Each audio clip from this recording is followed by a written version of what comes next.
भारत को बड़े खतरे की तरह देखने लगा है चीन। यह कदम दे रहा घबराहट के सबूत। चीन भारत में आईफोन बनाने वाली फैक्ट्रियों को रोकने की कोशिश कर रहा है। इसका मुख्य कारण भारत को मैन्युफैक्चरिंग प्रतिद्वंदी मानना है। इससे एप्पल की भारत में आईफोन उत्पादन योजनाएं प्रभावित हो सकती हैं। इसके साथ ही चीन से आवश्यक मशीनें और कर्मचारी भारत में भेजना भी बाधित हो रहा है। नई दिल्ली। चीन भारत को बड़े खतरे की तरह देखने लगा है। सबूत यह है कि वह भारत में आईफोन बनाने वाली फैक्ट्रियों को रोकने की कोशिश में जुट गया है। फॉक्सकॉन एप्पल के लिए आईफोन बनाती है। वह भारत में अपने कारखानों में चीनी कर्मचारियों को भेजना बंद कर रही है। रेस्ट ऑफ वर्ल्ड की रिपोर्ट के मुताबिक चीन और भारत के रिश्ते अच्छे नहीं हैं। चीन भारत को अपने मैन्युफैक्चरिंग के दबदबे के लिए संभावित प्रतिद्वंदी के रूप में देखता है। भारत में फ़ोन बनाने के लिए ज़रूरी मशीनें भी चीन से नहीं भेजी जा रही हैं। ऐसा माना जा रहा है कि चीन की सरकार इसमें शामिल है। इससे एप्पल की भारत में आईफोन बनाने की योजनाओं पर असर पड़ सकता है। एप्पल चीन पर अपनी निर्भरता कम करना चाहता है, लेकिन यह नया घटनाक्रम दिखाता है कि ऐसा करना कितना मुश्किल है। एप्पल अपने आईफोन के उत्पादन को चीन से बाहर दूसरे देशों में फैलाना चाहती है। इसकी एक बड़ी वजह अमेरिका और चीन के बीच बढ़ता तनाव है। इसके अलावा चीन की ज़ीरो कोविड पॉलिसी के कारण भी एप्पल को कुछ दिक्कतों का सामना करना पड़ दिया था। इसीलिए एप्पल ने अपने कुछ सबसे एडवांस आईफोन मॉडल का उत्पादन भारत में शुरू किया। इसका मकसद दशकों से चीन पर अपनी निर्भरता कम करना था। चीन एप्पल के लिए दूसरा सबसे बड़ा बाजार भी है।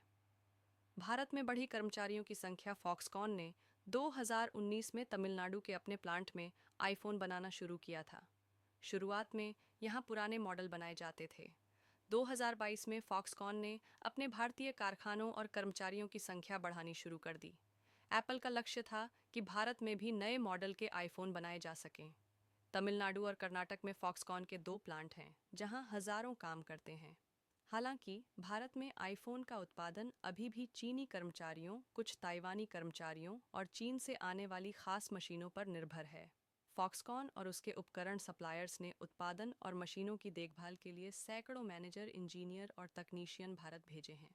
लेकिन अब फॉक्सकॉन के चीनी कर्मचारियों को भारत जाने से रोका जा रहा है। जिनके पास वीज़ा और प्लेन टिकट भी थे, उन्हें भी यात्रा करने से रोक दिया गया। कुछ चीनी कर्मचारी जो पहले से ही भारत में हैं, उन्हें बताया गया है कि उन्हें एक निश्चित तारीख से पहले वापस चीन लौटना होगा। यह निर्देश कर्मचारियों को मौखिक रूप से दिया गया था। ताइवानी कर्मचारियों को भारत भेजने की योजना। इस समस्या से निपटने के लिए फॉक्सकॉन ताइवानी कर्मचारियों को भारत भेजने की योजना बना रही है। ताइवानी कर्मचारियों की भारत यात्रा पर कोई रोक नहीं है। इसके अलावा चीन में स्थित फॉक्सकॉन के कारखानों में अधूरे आईफोन का उत्पादन भी बढ़ा दिया गया है, ताकि भारत में इन अधूरे फ़ोनों को असेंबल करके पूरा किया जा सके। एक सूत्र ने कहा, वर्तमान में उपकरण और कर्मचारियों को भारत जाने की अनुमति नहीं है। भारत के पास उपकरण बनाने की तकनीक नहीं है।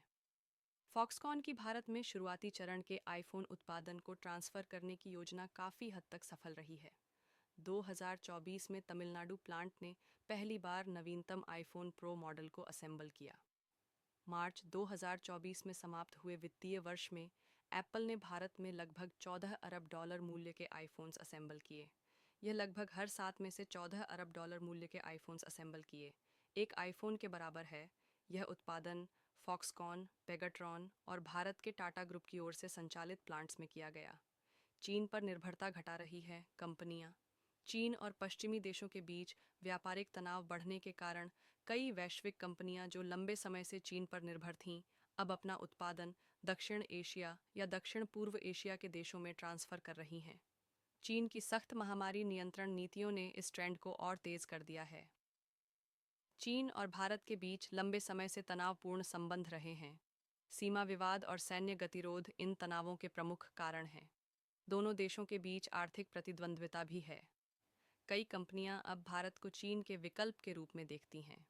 प्रधानमंत्री नरेंद्र मोदी की मेक इन इंडिया पहल के जरिए भारत अपनी जटिल विनिर्माण क्षमता को बढ़ा रहा है, लेकिन अभी भी भारत का चीन के साथ व्यापार घाटा है।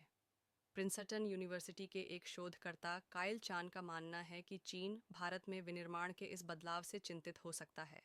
चीन भारत को भू राजनीतिक प्रतिद्वंदी और लोकतांत्रिक विकल्प के रूप में देखता है।